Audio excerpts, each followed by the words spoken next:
Pang ilang months dito kalimitan ng plano nyo sa mga ganitong patining? Kapag po kasi hindi pa kataasan ng ang lahi, mga 5 to 6 months po. 5 to 6 Pero months. pag target po natin yung mga taas ng lahi, kaya po yun ng mga 100 to 120 days. Yung mga 3 months lang. Apat, 3 to 4 Mga months. Talogs TV, ito na po yung part ng ating video dito sa ating cattle farm visit dito sa Padre Garcia, Batangas, sa Barangay Kilo-Kilo. Ayan o. Ito po yung mga bakang alaga ni tatay at si sir ang nakausap natin dito. Yan po ang baka niya dito ay 12 heads po ito na patining. Ito po yung sample na kanilang mga pinapataba na mga baka gamit ang kanilang production na yung corn silage. Yan po. Kaya sabahan niyo ako sa ating dito sa ating cattle farm visit dito sa Padre Garcia, Batangas. Ito yung mga baka nila dito. Ang lalaki. Ito yung apat na buwan na daw alaga ito. Ipapasok na nila at medyo mainit na. Ayan o. Grabe laki o.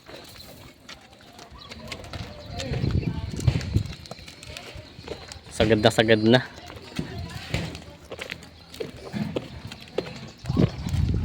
Ayan. Nilabas lang nila at nilinis yung coral.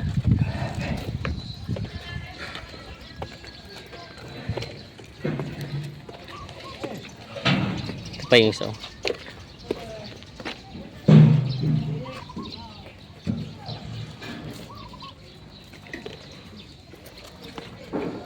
Nangalay ngalay sa pagkakahiga. Ayan. Grabe ang lalaki ng mga bakang ito.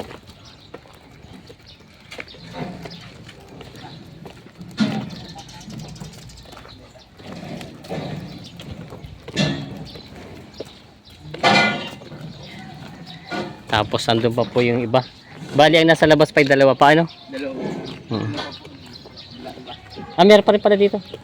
Ayan, kasama natin si sir at isisilong na masyadong mainit.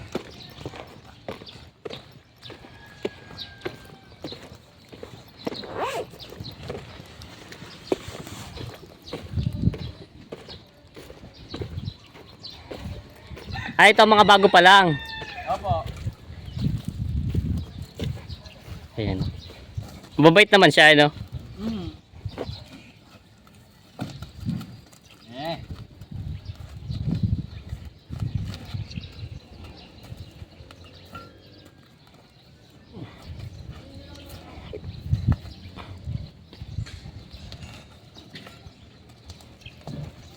Mga ngalay sa pagkakahiga ang mga baka. Malakas. Yan. Nako. Nag-shortcut na. Alam na kung saan pupunta eh. Init na papasok na ang kanya sa koral. Init na mga baka. Ito pa isa.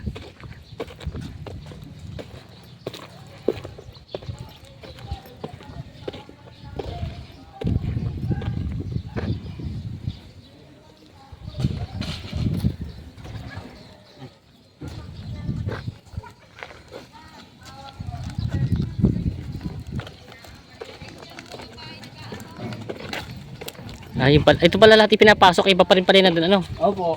Marami pala ito nakakoral dito. Ayan.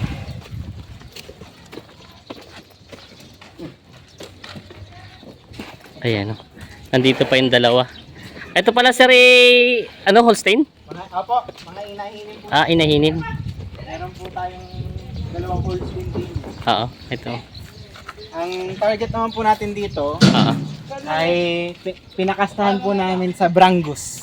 Kung crossbreed nyo? Opo, Brahman and Angus. Para po mas efficient ang pagtaba. Pagtaas po kasi ng ng lahi, pagbilis po ng conversion. Ayan. Kaya po saan pa yung Brangus? Wala po siya dito, ibig sabihin. wala po dito. Bali pinaano niya lang. Yung tito ko po ang may Brangus sa kabila po. Oo. Pinaano lang pala to, pinakastahan lang siya. Oo. Ayan, ito yung mga baka nila dito. 4 po na inahin. Yun nandun yung mga Brahman naman. Apo. Brahman. Crossbreed nyo lang yan. Apo. Ito pa yung mga baka nila sir. Ito pa pala yung iba. Ayan. Malalaki na pala itong mga baka nyo po. Ang bilis lumaki niya. Bagong bili lang mo. Ito bago lang din.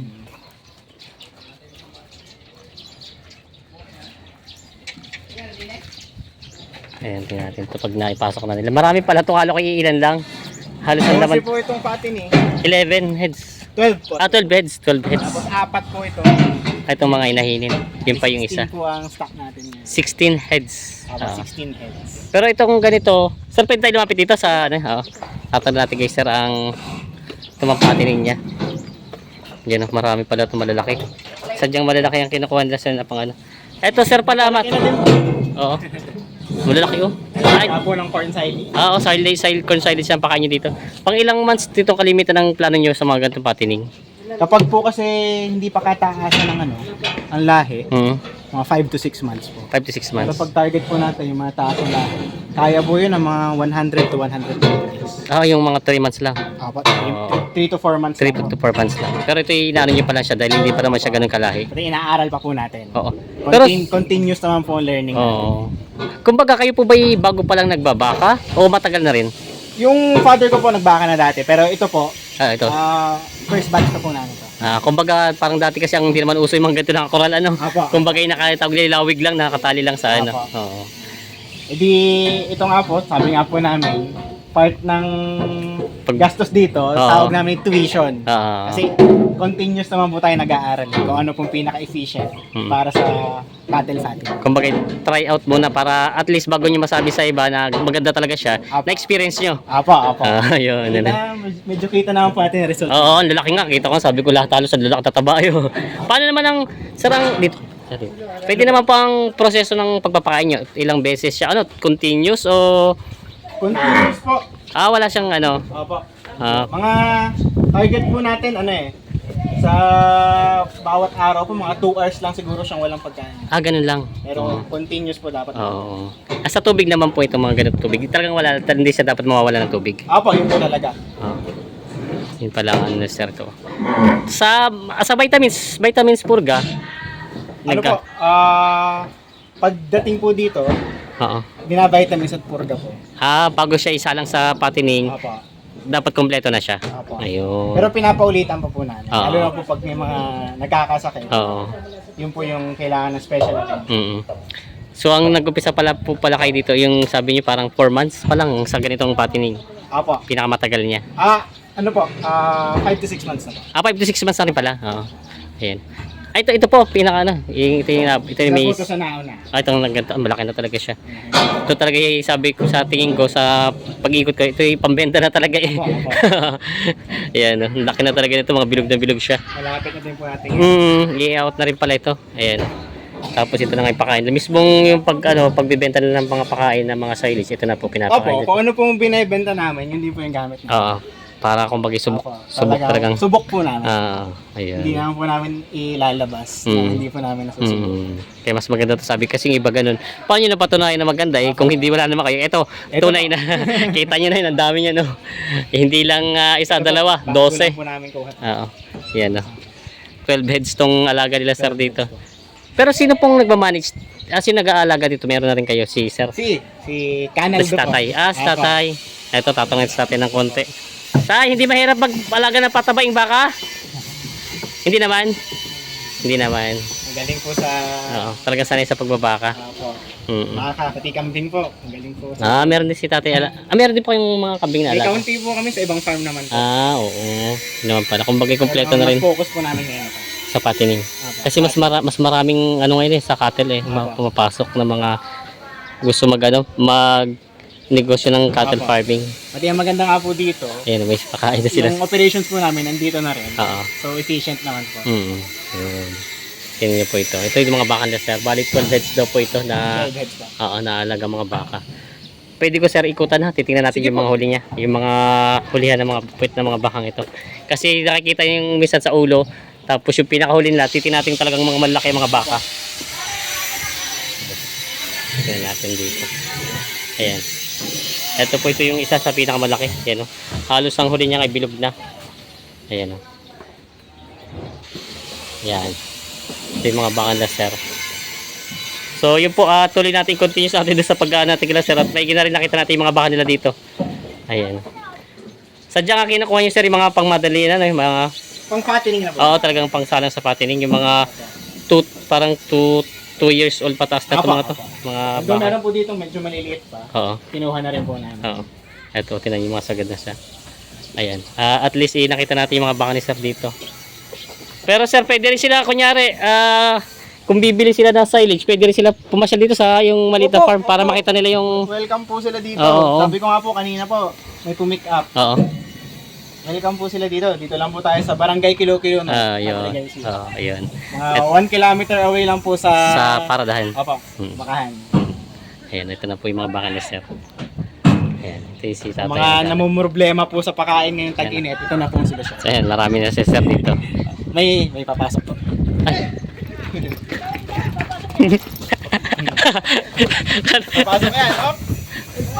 Lagpas. Lagpas.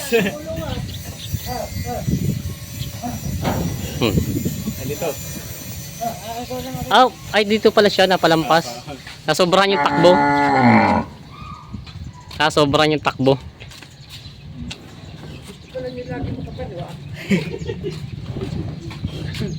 Ayan si tatay. Magaling talaga si tatay. Kahit malit na si tatay, kayang-kayang baka eh. Oh. Hinahanap pala yung mga kakasama niya. Ayan. Bukas na ka, Patrick. Hinahanap yung mga kasama niya. Parang gusto bang baba? Ayan, papasok na dito. Yun, ang magaling si tatay. Maliksi. Magaling si tatay. Ayan o, naipasok na ni tatay yung baka. Yan si sir. Sir, maraming salamat po ulit. Thank you so much po sa pagbisita. Yan. Sa mga gusto pong umorder ng silage, welcome na welcome po kayo dito sa amin. Ayan. Thank you.